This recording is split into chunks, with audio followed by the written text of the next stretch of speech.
ಕೆಳಗೆ ಟಚ್ ಮಾಡಿ ಹಿಂಗೆ ಬಂದು ನಿಫ್ಟಿ ನಾವೇನು ಮಾಡೋದು ಅಬ್ಸರ್ವ್ ಮಾಡಿದ್ವಿ, ಇಲ್ಲೊಂದು ಅಡಚಣೆ ಆಗ್ತಾ ಅಂತ ನೋಡಿದ್ವಿ ಈ ಪಾಯಿಂಟಲ್ಲಿ ಅಲ್ವಾ. ಈಗ ನಾನು 5 ಮಿನಿಟ್ಸ್ ಬರೋಣ, ಹೆಂಗೆ ಟ್ರೇಡ್ ಮಾಡೋದು, ಅಡ್ಜಸ್ಟ್ಮೆಂಟ್ ಝೋನ್ನ ಹೆಂಗೆ ಮಾರ್ಕ್ ಮಾಡ್ಕೊಳ್ಳೋದು ನೋಡ್ಕೊಳ್ಳೋದು. ಆಪ್ಷನ್ ಸೆಲ್ಲಿಂಗೋಸ್ಕರ ಹೇಳ್ತಾರೆ ನಾನು ನಿಮಗೆ.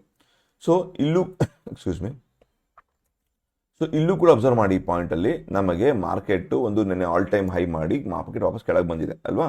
ಸೊ ಈಗ ನಾನು ಇಲ್ಲಿಗೆ ಒಂದು ಫಿಬೊನಾಚಿ ಹಾಕೋತೀನಿ, ಇದನ್ನು 0.618 ಅಲ್ಲಿದೆ ಅಲ್ವಾ.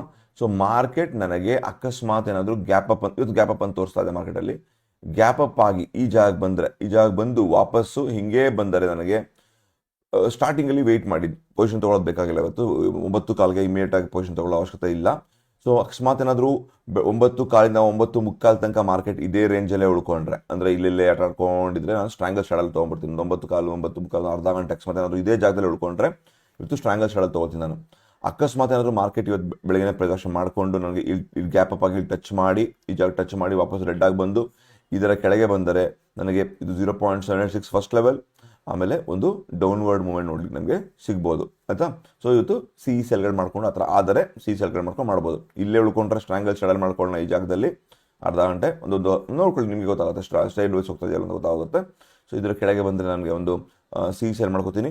ಅಕಸ್ಮಾತ್ ಇದರ ಮೇಲೆ ಪ್ರದರ್ಶನ ಮಾಡಿದ್ದಲ್ಲಿ ಅಂದರೆ ನಿಮ್ಗೆ ಗೊತ್ತಾಗುತ್ತೆ ಗ್ಯಾಪ್ ಅಪ್ ಆಯಿತು. ನಮ್ಮ ATS ಸಿಸ್ಟಮ್ ಪ್ರಕಾರ ATS ಸಿಸ್ಟಮ್ ಏನು ಹೇಳುತ್ತೆ, ಗ್ಯಾಪ್ ಅಪ್ ಆಗಿ ಒಂದು ಮೊಮೆಂಟಮ್ ಕ್ಯಾಂಡಲ್ ಬರಲಿ ಅಥವಾ ಗ್ಯಾಪ್ ಅಪ್ ಆಗಿ ಒಂದು ಪ್ರೈಸ್ ಆಕ್ಷನ್ ಮಾಡಲಿ, ಈ ಬ್ಯಾಂಕ್ ನಿಫ್ಟಿ ತೋರಿಸಲ್ಲ ಆ ಥರ ಆದರೆ ನನಗೆ ವೆರಿ ವೆರಿ ಕ್ಲಿಯರ್ ಆಗಿ ಇದ್ರ ಮೇಲೆ ಈ ಲೈನ್ ಮೇಲೆ ಅಫ್ಕೋರ್ಸ್ ಈ ಲೈನ್ ಮೇಲೆ ಓಕೆ ಆದರೆ ನಾನು ಬ್ಯೂಟಿಫುಲ್ ಆಗಿ PE ಸೆಲ್ ಮಾಡ್ತೀನಿ. PE ಸೆಲ್ ಮಾಡಿ ನಾನು ಜೀವನ ಮಾಡ್ಬೋದು ಇವತ್ತು. ಮತ್ತು ಯಾರು ಆಪ್ಷನ್ ಬೈ ಏನು ಮಾಡ್ಬೋದು, ಒಂದು ಮೂಮೆಂಟ್ ಕೊಟ್ಬಿಟ್ಟು ವಾಪಸ್ ಟ್ರೆಸ್ಟ್ ಮಾಡಿ ವಾಪಸ್ ಬರಬೇಕಾದ್ರೆ ಈ ಜಾಗದಲ್ಲಿ ಬೇಕಾದ್ರೆ ಆಪ್ಷನ್ ಬೈ ಸೆಕೆಂಡ್ ಹಾಫಲ್ಲಿ ನಾವು ನೋಡ್ಕೊಳ್ಳೋಕ್ಕೆ ನೋಡೋಣ. ಬಟ್ ಸದ್ಯಕ್ಕಂತೂ ನನಗೆ ಬ್ಯೂಟಿಫುಲ್ ಆಗಿ ಚಾರ್ಟ್ ಪ್ಲೇಸ್ಮೆಂಟ್ ಆಗಿದೆ. ನನಗೆ ಮಾರ್ಕೆಟಲ್ಲಿ ಇವತ್ತು ನಿಫ್ಟಿಯಲ್ಲಿ ಈ ರೇಂಜಲ್ಲೇ ಮಾಡಿದ್ರೆ ಸ್ಟ್ರಾಂಗಲ್ ಶಡಲ್ ಮಾಡ್ಕೋತೀನಿ. ಇದರ ಕೆಳಗೆ ಪ್ರದರ್ಶನ ಮಾಡಿದಲ್ಲಿ 0.76 ಅಬ್ಸರ್ವ್ ಮಾಡ್ತೀನಿ. ಅಫ್ಕೋರ್ಸ್ ಅಲ್ಲಿ ಸಿ ಸೆಲ್ ಮಾಡಿರ್ತೀನಿ, ಮಾಡ್ಕೊಂಡ್ರೆ ಸಿ ಸೆಲ್ನ ಮಾಡ್ಕೊಂಡು ಹೋಗ್ತಾ ಇರ್ತೀನಿ. ಮಾರ್ಕೆಟ್ ಅಕಸ್ಮಾತ್ ಏನಾದ್ರು ಗ್ಯಾಪ್ ಅಪ್ ಸಸ್ಟೇನ್ ಆಗಿ ಅಂದರೆ ಒಂದು ಗ್ಯಾಪ್ ಅಪ್ ಆಗಿ ಗ್ರೀನ್ ಕಲರ್ ಮೊಮೆಂಟಮ್ ಬಂದು ಅಥವಾ ಒಂದು ಪ್ರದರ್ಶನ ಮಾಡಿದ್ದಲ್ಲಿ ಇದ್ರ ಮೇಲೆ ಮಾಡಿದ್ದಲ್ಲಿ ನಾನು ಬ್ಯೂಟಿಫುಲ್ ಆಗಿ PE ಸೆಲ್ ಮಾಡ್ತೀನಿ. ಸೆಲ್ ಮಾಡಿ ಹೋಗಲಿ, ಯಾವಾಗಲೂ ಒಂದು ಸೆಟ್ ರಿಟರ್ಸ್ ಮಾಡಿ ಹಿಂಗೆ ಬರ್ಬೇಕಾದ್ರೆ ಅಲ್ಲಿ ಬೇಕಾದ್ರೆ ನಾನು ಸಿ ಬೈ ಮಾಡೋ ಆಪರ್ಚುನಿಟಿಗಳನ್ನ ಇವತ್ತು ನೋಡ್ತೀನಿ. ಸೊ ನಿಫ್ಟಿ ಬ್ಯಾಂಕ್ ನಿಫ್ಟಿ ಎರಡು ಇವತ್ತು ನನಗೆ ಒಂದು ಒಳ್ಳೆ ಟ್ರೇಡಿಂಗ್ ಆಪರ್ಚುನಿಟಿ ಕೊಡುವಂತಹ ಒಂದು ಚಾರ್ಟ್ ಪ್ರಿಪೇರ್ ಆಗಿದೆ. ಸೊ ನೋಡೋಣ ಹೆಂಗಾಗುತ್ತೆ ಅಂತ. ಓಕೆ, ಸಾಯಂಕಾಲ ನಾವು ಬಂದು ಡೀಟೇಲ್ ಆಗಿ ಟೆಕ್ ಸ್ಟಾಕ್ಗಳ ಬಗ್ಗೆ ಒಂದು ಡೀಟೇಲ್ ಆಗಿ ಮಾತಾಡೋಣ. ಅದಕ್ಕೆ have a great day, good bye.